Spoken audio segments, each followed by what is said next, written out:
નમસ્કાર, TV9 સમાચાર સાથે હું છું શિવાની। હવે પાણીમાં પણ મળ્યો કોરોના।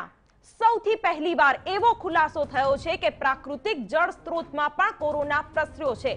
સાબરમતી નદીમાંથી કોરોના વાયરસ મળી આવ્યો છે, એટલે કે સાબરમતી નદીમાંથી લવાયેલા પાણીના નમૂના કોરોના સંક્રમિત મળી આવ્યા છે। આવી જ રીતે કાંકરિયા અને ચંડોળા તળાવના જળ સ્ત્રોતમાં પણ કોરોના સંક્રમણ હોવાનો ખુલાસો થયો છે। અત્યાર સુધી દેશના અનેક શહેરોમાં સીવેજ લાઇનમાં કોરોના વાયરસ મળવાની પુષ્ટિ થઈ ચૂકી છે, પરંતુ પહેલીવાર પ્રાકૃતિક જળ સ્ત્રોતમાં પણ કોરોના વાયરસની ઉપસ્થિતિ હોવાની જાણકારી મળી રહી છે।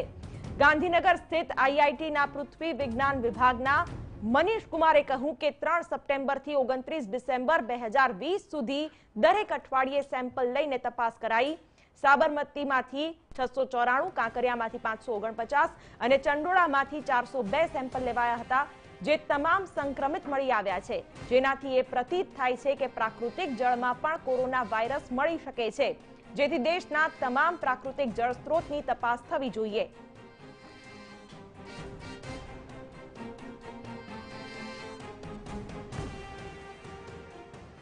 अभी जो हमारा पेपर आया है साबरमती में gene copies of SARS-CoV-2 virus, वो उसमें कोई जिंदा वायरस नहीं है।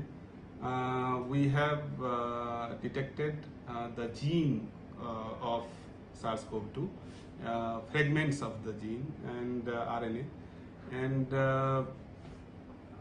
तो उसमें ट्रेसेस मिले हैं जीन्स के, जिससे हमने 16 सैंपल लिए थे।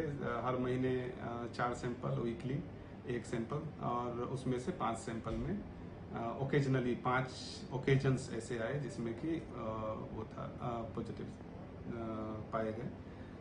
लेकिन इससे कोई डरने की बात नहीं है, और अभी तक वाटर के थ्रू कोविड-19 के ट्रांसमिशन का कोई पेपर या कोई ऐसा शोध जारी नहीं है। और ये मरे हुए वायरसेस हैं, उसके जीन है, वायरसेस भी नहीं है, उनके टूटे हुए जीन्स हैं।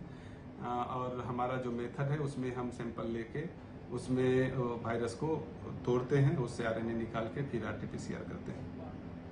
इसलिए आम जनता को इससे डरने की कोई जरूरत नहीं। धन्यवाद। શોધકર્તાઓએ જ્યારે આસામના ગુવાહાટી વિસ્તારની નદીઓની તપાસ કરી તો ત્યાં ભારૂ નદીમાંથી લીધેલા સેમ્પલ પણ કોરોના સંક્રમિત મળ્યા છે।